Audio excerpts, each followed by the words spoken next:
সুপ্রিয় দর্শক, স্বাগত সবাইকে আমাদের প্রতি রাতের নিয়মিত টক শো। এই সময় আমি জহিরুল আলম আপনাদের সঙ্গে আছি। প্রিয় দর্শক, আজ দিনের কয়েকটি উল্লেখযোগ্য খবর নিয়ে আলাপ করব। বাংলাদেশ সুপ্রিম কোর্টের বিচারপতিদের অপসারণের ক্ষমতা পেতে চলেছে জাতীয় সংসদ।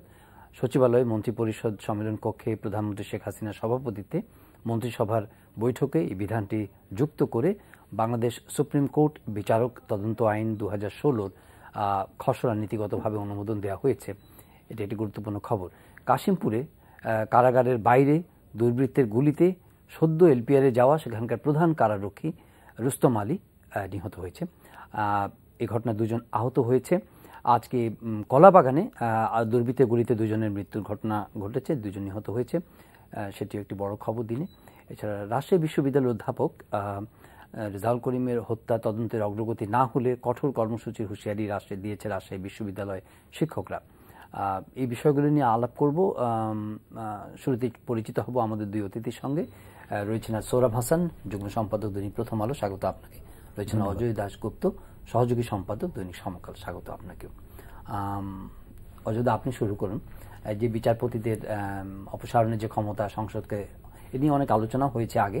এটি আনুষ্ঠানিকভাবে মন্ত্রিপরিষদ অনুমোদন দিয়েছে এবং এটা পার্লামেন্টের কাছে এই ক্ষমতাটা চলে যাচ্ছে। আপনি কিভাবে দেখছেন এই সিদ্ধান্তটি? একটু পেন্ডুলামের মতো আর কি। গত 4.5 দশকের কখনো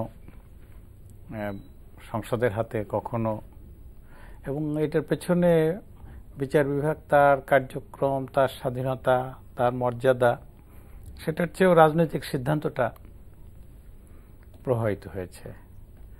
এবং এটার আরো ইন্টারেস্টিং যে আইনটার খসড়া মন্ত্রিসভায় অনুমোদন হয়েছে, সেটা বেশ যেভাবে গত কয়েকদিন ধরে ছিল, যে তার বেশ পরিবর্তন ঘটেছে আইন কমিশনের হাতে। কাজে বোঝা যায় যে এটা ঠিক এখন পর্যন্ত সংশ্লিষ্ট সব পক্ষ একমত বিষয়টা নিয়ে, যে কিভাবে এটা হবে সেটা বলা যায় না। তবে আমাদের বিচার বিভাগ অনেক সংগ্রামের পরে, মাজদার হোসেন মামলা বহু বছর কিন্তু নিম্ন আদালত, সেটা হয়তো উচ্চ আদালতের ক্ষেত্রে না, কিন্তু নিম্ন আদালতের যে রায়টা ছিল সেটাও কিন্তু তত্ত্বাবধায়ক সরকার একটি এসেছিল 2007 সালে, দীর্ঘদিন, এবং তারও আগে ছিল। অর্থাৎ আমাদের অপেক্ষা করতে হয়েছে কিন্তু তাদের জন্য।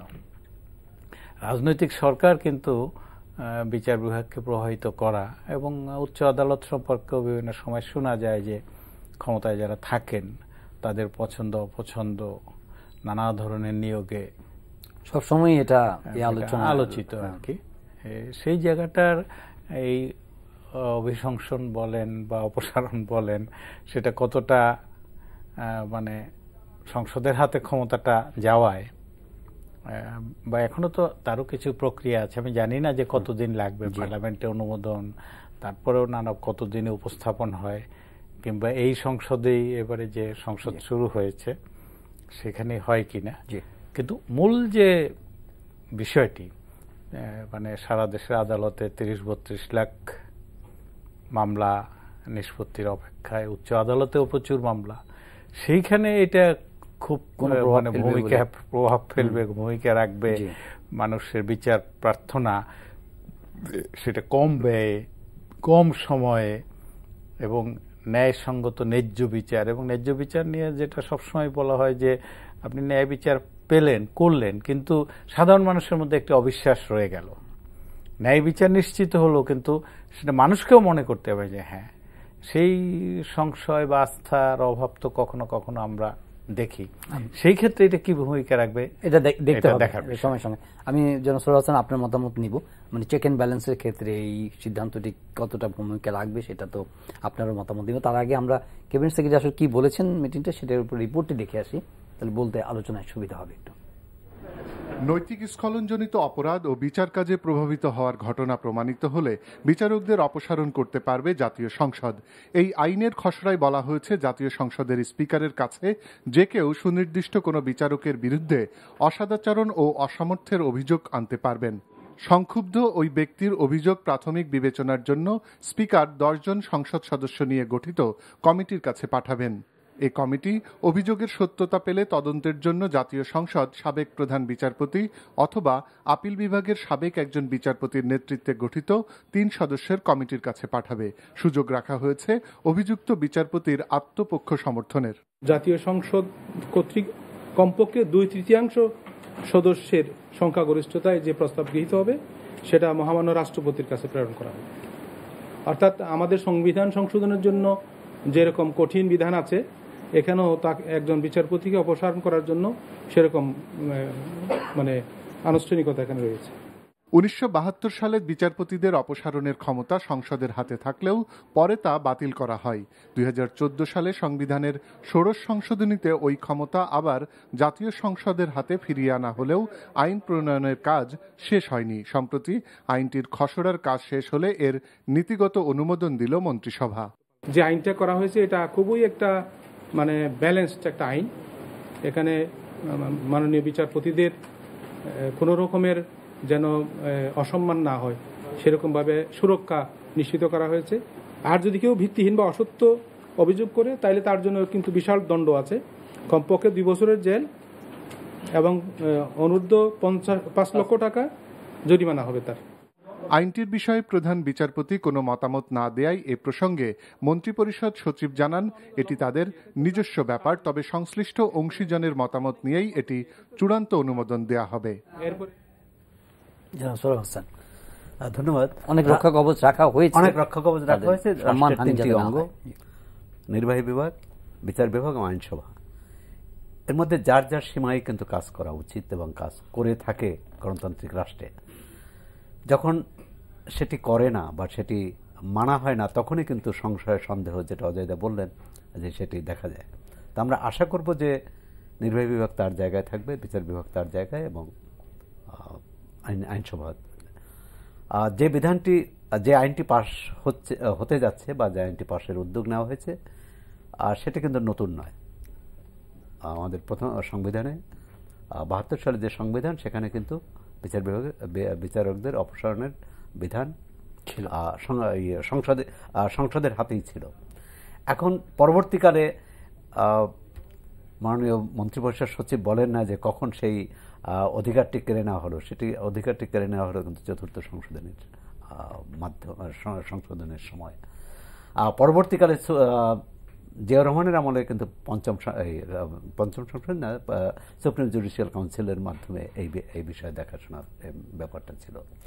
এখন যেহেতু এটা যে মূল যে সিদ্ধান্ত, সেটা কিন্তু হয়ে গেছে, অর্থাৎ ষোড়শ সংশোধনী বলে যে বিচারকদের দায়বদ্ধতা সংসদের হাতে, এবং তাদের কোনো অভিযোগ আসলে সংসদ দেখবে। কি প্রক্রিয়ায় দেখবে, এটা হচ্ছে আইনটি হচ্ছে সেই প্রক্রিয়াটি। সেখানে আপনি যেটা বললেন যে অনেকগুলো রক্ষা কবচ আছে, অবশ্যই, এবং যে সবচেয়ে বড় রক্ষা কবচ, কেউ যদি ভিত্তিহীন অভিযোগ করে তার 2 বছরের কারাদণ্ড হবে। এখন এটি যাদের নিয়ে করা, বিচারকদের, আমি মনে করি তাদের যে আস্থার ঘাটতি না হয়, তারা আস্থা রাখতে পারে এই আইনটির প্রতি, এই ধরনের পরিবেশ পরিস্থিতি এবং সংসদ বিচার বিভাগ বা নির্বাহী বিভাগ বিচার বিভাগ, এর যে সম্পর্কটা, পারস্পরিক সম্পর্ক, সমঝোতা এবং আস্থা, পারস্পরিক আস্থার বিষয়, সেটি রক্ষাটা জরুরি। আইনটি এমন হওয়া উচিত না যাতে বিচারকদের মধ্যে সংশয় সন্দেহ জাগে বা তারা একটু ভীত হয়ে যায়, যেটা এখন রাজনৈতিক আলোচনায় যে শঙ্কার কথাটি আছে, যে এরকম বিচারকদের উপর চাপ আসে কিনা, বা এটিও চাপ হিসাবে হাতিয়ার হিসেবে ব্যবহার করা হয় কিনা। এখন জাতীয় সংসদ সর্বোচ্চ সংস্থা, জাতীয় সংসদ যে কোনো সিদ্ধান্ত নিতে পারে, এবং সেটা কারণ জনগণের ইচ্ছার প্রতিফলন। আবার এও আছে, জাতীয় সংসদ এই সিদ্ধান্ত নিতে পারে না যেটা সংবিধানের মৌল কাঠামোর বিরোধী। নিশ্চয়ই এটা মৌল কাঠামোর বিরোধী না। এখন এটা ব্যবহার, প্রয়োগ আমরা দেখতে চাইব। এর আগেও কিন্তু এই অসদাচরণের কারণে বিচারকের বিরুদ্ধে ব্যবস্থা নেওয়া হয়েছে, তাকে পদচ্যুত করা হয়েছে। তখন হয়তো সুপ্রিম জুডিশিয়ালের মাধ্যমে করা হয়েছে, এখন সংসদ করবে। তো সেখানে আমি তো মনে করি যে আইনের দিক থেকে এটি কিন্তু এর খারাপ দিক দেখি না, কারণ এখানে সংসদীয় কমিটিতে যাবে, সরাসরি আলোচনা হবে, অভিযুক্ত তার বক্তব্য রাখার সুযোগ পাবেন। আমি মনে করি এটি আরো বৃহত্তর ফোরামে আলোচনা হবে, যেটা মানুষ জানতে পারবে যে, এবং সত্য মিথ্যা বা সত্য মিথ্যা সাদা কালো সেটি বিশ্লেষণের সুযোগ পাবে। তবে যেটা হচ্ছে যে প্রথম যেটা বললাম যে পারস্পরিক আস্থার সম্পর্কটি কোনো বিভাগে, এমনকি সংসদে যদি কোনো আইন পাশের ক্ষেত্রে এটি না ভাবে সবসময় শঙ্কায় না থাকে, সুপ্রিম কোর্ট এটা বাতিল করে দিতে পারে। আবার আমরা দেখেছি যেসব আইন আমাদের রাজনৈতিক দল, রাজনৈতিক নেতৃত্ব যেসব আইন সংবিধান বিরোধী, সংবিধানের মৌল চেতনার বিরোধী বলে, সেগুলো কিন্তু মানে কি বলে বহাল থেকে যাচ্ছে, যেটা খুবই অপ্রত্যাশিত এবং অনাকাঙ্ক্ষিত। যেমন সংবিধানের সংবিধানের যে মৌল কাঠামো তার বিরোধী বলে পঞ্চম এবং সপ্তম সংশোধনী বাতিল করা হয়েছে, কিন্তু অষ্টম সংশোধনী বাতিল হয়নি। এমনকি সেটি সর্বোচ্চ আদালতে যেও আদালত যে সেখানে সিদ্ধান্ত নিল যে কমিটি যারা প্রতিকার চেয়েছে তাদের ওই কমিটির কোনো ভিত্তি নেই, কিন্তু এটির আমরা যেটা চেয়েছিলাম যে গুণাগুণ বিচার, যে সেটি সত্যি সংবিধানের মৌল চেতনার বিরোধী না বিরোধী নয়, আদালত এই ব্যাপারে কিন্তু সিদ্ধান্ত দেয়নি। জি, প্রধান বিচারপতি এ বিষয়ে কোনো অবশ্য মতামত রাখেননি, তবে যখন পাশ করা হবে তখন অংশীজনদের সঙ্গে অংশীজন হয়তো আগেই করবে। আমার ধারণা যে সেটা একটা স্টেক হোল্ডার হয়তো সুপ্রিম কোর্ট বারের সঙ্গে আলাপ করলো, বা একটা আমাদের এখানে আছে যে ওপেন মতামত, আজকাল এটা ওয়েবসাইটে দেওয়া হয়, নানাভাবে প্রচারের ব্যবস্থা করে, সেটা মিনিংফুল কিনা এটা খুব গুরুত্বপূর্ণ। অনেক আইন কিন্তু মতামত নেওয়া হয়, যেমন সংবাদপত্র নিয়ে বা ইন্টারনেট ব্যবহার নিয়ে বা এই জাতীয়, কিন্তু অনেকগুলো আমরা দেখি যে পাবলিকের কাছে, জনসাধারণের কাছে মতামত চাওয়া হয়, কিন্তু সবসময় মানুষ এটা ঠিক যে আইনটা চূড়ান্তভাবে আসে তখন হয়তো সংশয় থাকে যে আসলেই কি একটা জাতীয় অভিমতের প্রতিফলন ঘটেছে। সেই অভিমতটা গণতন্ত্রের জন্য, সেটা মুক্ত চিন্তার জন্য, সেটা সার্বিকভাবে গণমাধ্যম, বিচার বিভাগ স্বাধীনতা আরও প্রসারিত করার জন্য সেই প্রশ্নটা কিন্তু থাকে। তো আমরা আশা করব যে মতামত দেওয়ার যেটুকু সুযোগ আছে, এবং বিশেষ করে মনে হয় যে আজকে যে খসড়াটা মন্ত্রিসভায় হলো সেটা যতদূর জেনেছি যে শুরুতে যেভাবে ছিল, আইন কমিশনে গিয়ে বেশ পরিবর্তন হয়েছে, এবং সেটা আমি মনে করি যে খুব ভালো। কারণ আইন কমিশনে যারা আছেন, সাবেক প্রধান বিচারপতি আছেন, এবং তারা বিচার বিভাগের স্বাধীনতা যাতে ক্ষুণ্ণ না হয়, যেসব রক্ষা কবচের কথা আমরা শুনলাম, মনে হয় যে সম্মান সুরক্ষা করেই আইন কমিশন এই বিষয়গুলো আগে যথেষ্ট গুরুত্ব দিয়ে বিবেচনা করেছেন, যেটা হয়তো আইন মন্ত্রণালয় থেকে যেভাবে গিয়েছিল তার ব্যত্যয় ঘটেছে। এটি ভালো লক্ষণ বলে মনে করি আমি। তো কোন পত্রিকায় দেখলাম যে যেটা হচ্ছে যে একটা রিট আছে, যেহেতু এই ষোড়শ সংশোধনীর বৈধতা রিট আছে বৈধতা প্রশ্নে, সে কারণেই নাকি প্রধান বিচারপতি মতামত দেওয়া। এটাও হতে পারে যে আমরা রিটের নিষ্পত্তির অপেক্ষা করতে পারি, তখন একটা হয়তো অন্য চিত্র আমরা পেয়ে যাব। কয়েকটি ঘটনা আইন শৃঙ্খলার জনিত কয়েকটি ঘটনা, এবং রাজশাহী বিশ্ববিদ্যালয়ের ঘটনাটা খুবই অ্যালার্মিং। সেখানে পরপর বেশ কিছু বছর ধরে বেশ কয়েকজন শিক্ষক এরকম হত্যাকাণ্ডের শিকার হয়েছে। আজকে একটি ঘটনা ঘটেছে কাশিমপুরে, কলাবাগানে ঘটনা ঘটেছে। একটু অ্যাপারেন্টলি কি মনে হচ্ছে এক ধরনের ল অ্যান্ড অর্ডার জনিত এক ধরনের একটু এটা মানে আমার গণমাধ্যমের সংবাদপত্রে বা সাংবাদিকতা পেশায় তো ৩-৪ দশক হয়ে গেল, আমার অভিজ্ঞতায় দেখি, এবং আমি সংবাদপত্র খুব অনুসরণ করার চেষ্টা করি খবরগুলো। আমাদের সমাজে একটা অদ্ভুত প্রবণতা দেখি, একটা আইনশৃঙ্খলার বড় রকমের ঘটনা ঘটলো, সেটা শিশু নির্যাতন হতে পারে, সেটা ধর্ষণ হতে পারে, এবং ওই সময়টায় একের পর এক ঘটনা ঘটে আর কি। এখন এবং গণমাধ্যমেও এইগুলোকে একটা রিলেট করা, সম্পর্কিত করার চেষ্টাও থাকে, মানুষের মধ্যেও থাকে। হতে পারে যে রাজশাহীটা আমি যে পুলিশ অফিসার তাৎক্ষণিক বললেন যে মনে হয় যে জঙ্গি তৎপরতার ধরনের, আমার কাছে এটা মনে হয়েছে যে খুবই অপরিপক্ক বা সার্বিক পরিস্থিতি, এটা আইনশৃঙ্খলা পরিস্থিতির অবনতি ঘটানোর জন্য কেউ করতে পারে। তাৎক্ষণিকভাবে আইএস এখন একটা সাইট চালু হয়ে গেছে যে সঙ্গে সঙ্গে একটা যে কোনো ঘটনা, খুনের ঘটনা ঘটলে তারা বলে দিচ্ছে যে এখন বাস্তবেই সেটা কি না, নাকি কেউ শত্রুতা উদ্ধার করতে চেয়েছে, নাকি কেউ সাধারণভাবে রাজনৈতিক প্রতিপক্ষ দেশের মধ্যে সরকারের আছে, তারা মত প্রকাশের স্বাধীনতা নিয়ে বা সমাবেশ সভা মিছিল করার ক্ষেত্রে যখন অধিকার না পায় তাদের দিক থেকেও বলা হয়। এমনকি পশ্চিমে আমেরিকা বা ইউরোপেরও কোনো কোনো মহল বলছে যে গণতান্ত্রিক মত প্রকাশের সুযোগ না থাকলে ভিন্নভাবে এমনকি সন্ত্রাসের মাধ্যমে তার প্রকাশ ঘটতে পারে, সেরকম কোনো শক্তির এটা কাজ কিনা।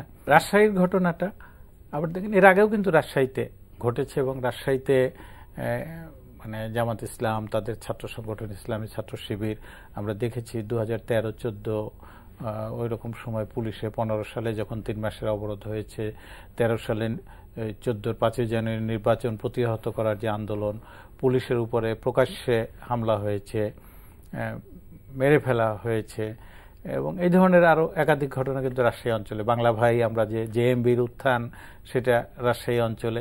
সেই শক্তির কাজ এটা হতে পারে। অন্য কোনো মহলও এই শক্তির উপরে দায় চাপিয়ে নিজেরা নিরাপদ জায়গা থাকলো, তেমন ঘটনাও ঘটতে পারে।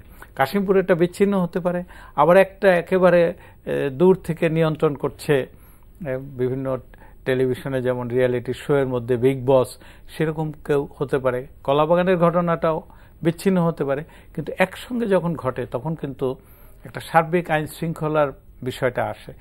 আমাদের কুমিল্লার একটি ঘটনা, তনু হত্যা, সেটা কিন্তু মানে পুলিশ যতই বলুক যে আমরা কাউকে ছাড় দেব না, কিন্তু 1 মাসের বেশি হয়ে গেছে, এখন পর্যন্ত ময়না তদন্তের মানে বিষয়টাই কিন্তু নিষ্পত্তি হলো না। অথচ রাজশাহীতে 2 বিশ্ববিদ্যালয়ের ছাত্রছাত্রী, তাদের মৃত্যুর পরে কিন্তু একদিনের মধ্যেই আমরা ময়না তদন্তের প্রতিবেদন পেয়ে গেলাম। আমরা যে প্রথম দিকে আলোচনা করছিলাম যে বিচার বিভাগ, এই আস্থার অভাবটা কিন্তু এখানেই আসে।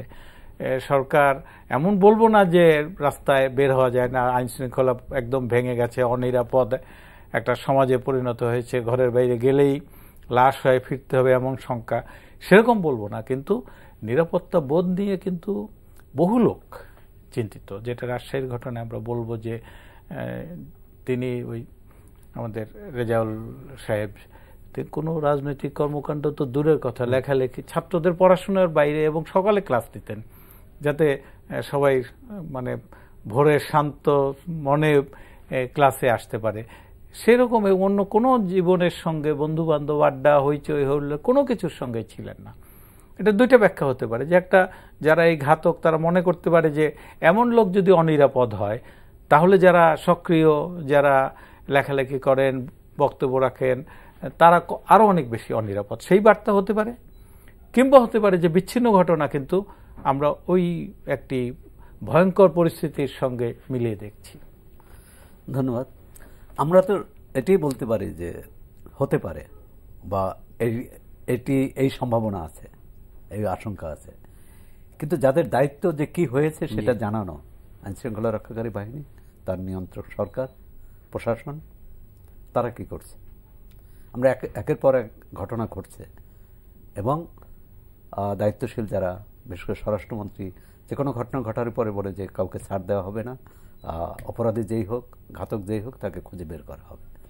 কিন্তু সেই খুঁজে বের করা হবে আমরা দেখতে চাই বের করা হয়েছে, কারণ এর আগে 2 বিদেশি নাগরিক সহ, পুরোহিত সহ অনেকে কিন্তু গত 1 বছরে আমরা অনেকগুলো নির্মম নৃশংস হত্যাকাণ্ড প্রত্যক্ষ করেছি। এর আগে বিদেশি হত্যার ঘটনা ঘটেছে বেশ কয়েকটি, এবং বিদেশি সহ, কিন্তু আমরা কোনটা কুল কিনারা পাচ্ছি না। তদন্ত হচ্ছে, সন্দেহভাজন কাউকে ধরা হচ্ছে, আবার ছাড়া হচ্ছে। এমনকি গত কয়েক বছরে যতজন মুক্ত চিন্তার মানুষ মারা গেলেন, তাদেরও 2-1টি বাদে, এক রাজীব হত্যার বিচার নিম্ন আদালতে হয়েছে, অন্যগুলো বিচার হয়নি, অপরাধীদের ধরতে পারেনি। এবং আইনশৃঙ্খলা রক্ষাকারী বাহিনী বলছেন যে আমরা ধরার চেষ্টা করছি। কথা হচ্ছে খুন হচ্ছে কিন্তু খুনিকে ধরা যাচ্ছে না। এটি কিন্তু সবচেয়ে ভয়ের কথা, আতঙ্কের কথা, আশঙ্কার কথা, যে তাহলে নিরাপত্তা কোথায়? এখন পরপর কয়েকটি ঘটনা ঘটা বা কিছু সময় বিরতি দিয়ে ঘটনা, কিন্তু বড় হলো মানুষের মধ্যে যে একটা শঙ্কা, মানুষের মধ্যে যে একটা ভীতি সঞ্চার হয়েছে, মানে নিরাপত্তাহীনতার বোধ সৃষ্টি হয়েছে, সেটা কিন্তু কাটছে না কোনো। যখনই একটু দেখা যাচ্ছে যে পুলিশ বা আইনশৃঙ্খলা রক্ষা বাহিনীতে একটার পর একটা ঘটনা, আপনি দেখেন দুদিন আগে রাজশাহী বিশ্ববিদ্যালয়ের শিক্ষক হত্যার ঘটনা সারা দেশে এক ধরনের চাঞ্চল্য সৃষ্টি করেছে। যদিও এটা খুবই কি বলবো যে অবাক কাণ্ড যে রাজশাহীর বাইরে অন্য বিশ্ববিদ্যালয়ের শিক্ষকরা নেমে আসেনি। একজন সহকর্মীর মৃত্যুর ঘটনায় এই ধরনের বিবেকহীন হয়ে গেছে। আজকে নেমেছে, তার আগে একটু সমালোচনা হয়েছে। হ্যাঁ, সমালোচনা বিশ্ববিদ্যালয় শিক্ষক ফেডারেশন সংগঠন আছে। কোন তনু হত্যার ঘটনায় তো আমরা দেখছি যে সারা দেশের সংস্কৃতি কর্মী, ছাত্র, তরুণ সবাই নেমেছে। অনেকে দুঃখ করে একজন বলেছে যে এবং তনু হত্যাটা বরং বলবো যে স্কুল কলেজগুলো ছাত্রছাত্রীরা সারা দেশেই কিন্তু মিছিল সমাবেশ। এবং গতকাল প্রগতিশীল ছাত্র জোট হরতালও রেখেছে। হরতাল কিভাবে পালন, মানে কতটা পালিত হয়েছে না হয়েছে তার চেয়ে বড় তারা এই প্রতিবাদ করেছে। তা আমরাও তো চাই একজন বিশ্ববিদ্যালয়ের শিক্ষক এভাবে 69-এর কথা বলি, 69-এ যে শামসুজ্জোহা নিহত হলেন, তারপর বিস্ফোরণ ঘটল। তো এরকম একটি মানে একটা দেশ আমি মনে করি যে এক ধরনের বিস্ফোরণের অপেক্ষায়। কারণ প্রতিটি হত্যার বিচার হতে হবে, হত্যাকারীদের খুঁজে বের করতে হবে এবং তাদেরকে বিচারের মুখোমুখি করতে হবে, তাদের শাস্তি নিশ্চিত করতে হবে। তাহলেই কিন্তু পরবর্তী কারারক্ষী, তিনি এলপিআরে গিয়েছেন সবেমাত্র, তিনি ওই এলাকায় হয়তো বাসিন্দা এখনো, কিন্তু তার নিরাপত্তা থাকবে না। তিনি সারা জীবন অন্যের নিরাপত্তা নিশ্চিত করেছে, সে কারাগারের ভিতরে হোক বাইরে হোক। অবসরে যাওয়ার প্রস্তুতি নিতে যে তিনি নাই হয়ে গেলেন, এটা কিন্তু আমি বলবো সার্বিক আইন শৃঙ্খলা পরিস্থিতির অবনতির লক্ষণ। এবং সরকারের যারা নীতি নির্ধারক তাদের কথাবার্তায় কিন্তু এই উদ্বেগটা লক্ষ্য করি না। এটাই হচ্ছে। অযোধ্যা, আপনি একটা প্রশ্ন বলছিলেন যে নানা কারণ হতে পারে, বলছিলেন যে এটা হতে পারে ওটা হতে পারে এরকম, আর এই বিশ্লেষণই আমাদের, এর বাইরে তো আর কিছু কনভিকশন নিয়ে বলার উপায় নেই। কিন্তু এটা তদন্ত সংস্থা তারাই বলবে মানে সঠিক কি কারণে হয়েছে বা সেটা খুঁজে বের করবে। কিন্তু এটা কি আপনি বলেন যে একটা বললেন যে হ্যাঁ আমরা সাংঘাতিকভাবে এরকম উদ্বিগ্ন এরকম বলবো না, কিন্তু বিচ্ছিন্নভাবে একটা নিরাপত্তা বোধের অভাব মানুষের মধ্যে তৈরি হয়, একটা উদ্বেগ তো কাজ করে। সেটা একটা মানে এই যে চ্যালেঞ্জগুলো আস্তে আস্তে বাড়ছে, মাঝে মাঝেই হচ্ছে, ব্লগারদের ঘটনা ঘটছে, কিংবা ইউনিভার্সিটির টিচার হত্যা হয়ে গেলেন, বিদেশি খুন হয়ে গেলেন, বা হঠাৎ দু একটা ঘটনা ঘটে যাচ্ছে বিচ্ছিন্নভাবে। এগুলোর মধ্যে এক ধরনের এই টেনশনটাকে মানে রেস্ট্রিক্ট করার জন্য একটা সামগ্রিক একটা অ্যাপ্রোচের দরকার কিনা আপনার সোসাইটি? সেটা খুবই গুরুত্বপূর্ণ প্রসঙ্গ। দেখেন, এখন কিন্তু যে কোনো সরকারের জন্য স্বস্তিদায়ক রাজনৈতিক পরিস্থিতি যদি থাকার কথা, এর চেয়ে তো ভালো কিছু নেই, তাই না? ধরেন তনু হরতাল ডাকলো, মানুষ কিন্তু মনে করছে যে এখন ঠিক এই ধরনের প্রতিবাদ, এটা গণমাধ্যম ধরেন বেতার, টেলিভিশন, সংবাদপত্র সবগুলোতেই কিন্তু এই যে নিরাপত্তা নিয়ে সংশয়, প্রশ্ন এবং কখনো তা গুরুতর হয়, বা ইউনিয়ন পরিষদে যখন ঘটনা ঘটে, নির্বাচন চলছে এবং নানা ধরনের অঘটন আছে, নির্বাচনের ভোট প্রক্রিয়া নিয়ে প্রশ্ন আছে, সেগুলো কিন্তু গণমাধ্যমে খুব ভালোভাবেই আসে। এবং সেগুলো নিয়েও কিন্তু সরকারের যারা রাজনৈতিক প্রতিপক্ষ, তাদের দিক থেকে খুব যে বড় ধরনের কর্মসূচি, বরং তারাও গণমাধ্যম যা কিছু বলছে বিএনপির দিক থেকে সেটাও কিন্তু গণমাধ্যম রোজ প্রেস ব্রিফিং করছে। কিন্তু এরকম একটা অবস্থায় আমাদের মানে সরকারের সমালোচনা না করলো, কিংবা মিছিল সমাবেশ করে রাজপথ দখল করে নিল, সেরকম না হলো, কিন্তু সামগ্রিকভাবে আমাদের যে সমাজ, সেটার একটা অংশ সরকার, আর একটি অংশ মানে বিভিন্ন শ্রেণী পেশা, তার সংগঠিত আছে, অসংগঠিত আছে। সেই দিক থেকে ঠিকই যে সরকারের দিক থেকে কিন্তু অভিযোগ করতেই পারি আমরা যে ইনঅ্যাকশন, এই অর্থে যে তারা বলছে যে আমরা সক্রিয়, কিন্তু বাস্তবে দেখছে যে ইউনিয়ন পরিষদে খুন হয়ে গেল, নির্বাচনকে কেন্দ্র করে অনেক খুন হয়েছে। হিন্দু বৌদ্ধ খ্রিস্টান ঐক্য পরিষদের দিক থেকেও বলেছে যে নির্বাচন একতরফা হচ্ছে, কিন্তু তার মধ্যেও সংখ্যালঘুদের উপরে হামলা হচ্ছে, তাদের ঘরবাড়ির উপরে আক্রমণ হচ্ছে, খুন হচ্ছে। কাজেই তারপরে সরকারের দিক থেকে যে মানে কে করছে আপনাকে, সেটাও কিন্তু এখন পর্যন্ত খুঁজে দেখছি, চেষ্টা করছি, তৎপরতা চালাচ্ছি। রাজশাহীতে একজন গ্রেপ্তার হয়েছে, আমরা দেখেছি যে গাজীপুরের কাশিমপুরের জেলের সামনে সেখানে দুজন মোটরসাইকেল আরোহী একজন ধরা পড়েছে। সেটা কিন্তু তেজগাঁতে যখন এই যে দুজন খুনি গিয়েছিল এক তরুণকে বাবুকে হত্যা, তখন কিন্তু একজন গ্রেপ্তার হয়েছিল, আমরা তার ফলোআপটা জানছি না আর কি। সেটা জানানোর কাজ কিন্তু সরকারের। আবার এই যে সামাজিকভাবে একটা প্রতিরোধ গড়ে তোলা, এই ধরনের অনিশ্চয়তা চললে আমরা সরকারকে সমালোচনা করতে পারি, কিন্তু সামগ্রিকভাবে তো অনিরাপদ বোধ হচ্ছে সমাজের, মানুষের দৈনন্দিন কর্মকাণ্ডে এবং অর্থনৈতিক কর্মকাণ্ডে, দুটাতেই কিন্তু এর বিরূপ প্রভাব পড়বে। সেই জায়গাটায় যে একটি সামাজিক জাগরণ, সেটা রাজনৈতিক দল মানে মত পথ যাই থাকুক, কিন্তু সমাজকে সুস্থ, শান্তিপূর্ণ, সহনশীল রাখার দায়িত্বটা সবার, সেখানেও ব্যত্যয় আছে। আর এই ধরনের উদ্যোগে কিন্তু এগিয়ে আসতে হবে সরকারকে। সে যখন বলছে যে সারা দেশে আমরা ৮০-৮৫% ইউনিয়ন পরিষদে আমরা নির্বাচনে দিচ্ছি, কি পথ কি প্রক্রিয়া সেই বিতর্কে গেলাম না, কিন্তু তারা তো বলছে যে আমাদের প্রতি এই জনসমর্থনটা আছে, যে কারণে একেবারে তৃণমূল পর্যায়ে নির্বাচনে আমরা বিপুলভাবে জয়ী হয়ে আসছি। সেই জয়ীটার প্রতিফলন ঘটাতে হবে কোথায়? সমাজের শৃঙ্খলা বজায় রেখে। সেই কাজটা, উদ্যোগটা নেওয়ার ক্ষেত্রে তো অবশ্যই ঘাটতি আছে বলবো। রাজশাহীতে যদি সব জায়গায় তো তারা জিতছে, তাহলে কারা এই ধরনের অন্যায় করতে পারে? বিশ্ববিদ্যালয় ইনফিল্ট্রেশনটা কিভাবে হচ্ছে সেই জায়গাটা কি তারা তৎপর? জনাব সরফ হাসান, একটা ইনক্লুসিভনেসের কথা বলা হচ্ছে যে সবাই মিলে সমাজে যে রেগুলার যে না, সেটা হচ্ছে যে অস্থিরতা, সেখান থেকে উত্তরণ সরকার বিষয়টি, এই সমস্যাটি কিভাবে দেখে। সরকার যদি শুধু আইন শৃঙ্খলা জনিত সমস্যা দেখে তাহলে এক ধরনের, আর যদি সরকার এটাকে রাজনৈতিক, সামাজিক, মতাদর্শগত সমস্যা দেখে তাহলে সেটা মোকাবেলার ভাষা কিন্তু ভিন্ন হওয়া উচিত। প্রথমত যে আইন শৃঙ্খলা রক্ষাকারী, এটা শুধু আইন শৃঙ্খলা জনিত সমস্যা নয়, কারণ এই জঙ্গিবাদ বা এই ধরনের সন্ত্রাসী তৎপরতা সারা বিশ্বেই আছে। বাইরের সাথে আমাদের সম্পর্ক আছে কি না আছে, তাদের অর্থ, অস্ত্র, নানাভাবে এর সাথে একটা নেটওয়ার্ক তৈরি আছে আঞ্চলিক বা বৈশ্বিক পরিসরে।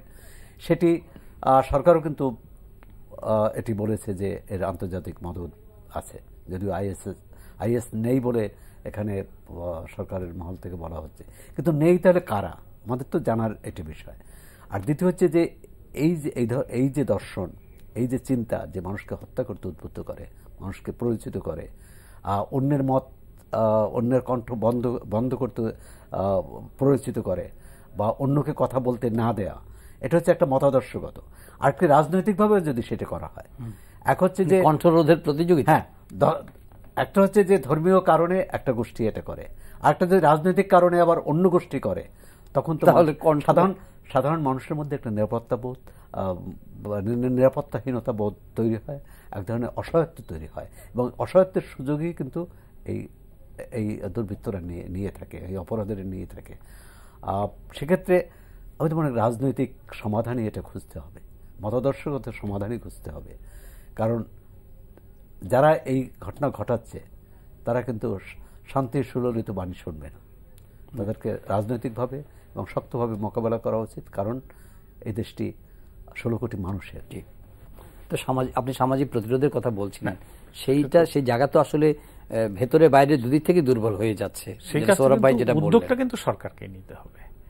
আপনার সমাজের সব অংশকে একটা সমন্বয়ের মধ্যে রাখার দায়িত্ব, এমনকি রাজনৈতিকভাবে চরম প্রতিপক্ষ, সৌরভ বললেন যে শান্তি সবাই, ধরেন ৭১ যখন হয়েছিল, এই যে যারা আলবদর রাজাকার হয়েছে, তাদের তো মানে হওয়ার দরকার ছিল না, পাকিস্তান আর্মি তার সঙ্গে তো গিয়ে মিলেছে আর কি, এবং সেটা স্বাধীনতার বহু বছর পরেও সেই ধ্যান ধারণা নিয়ে কিন্তু যারা চলছে, সেই অংশটা যদি আপনি বাদ দিলেন, কিন্তু আমাদের সমাজ একটা তো বৃহত্তর সমাজ, বাংলাদেশের সমাজ, আমরা এই যে এক ধরনের নিরাপত্তাহীনতা তৈরি হচ্ছে এই ব্যাপারে কোনো সন্দেহ নেই।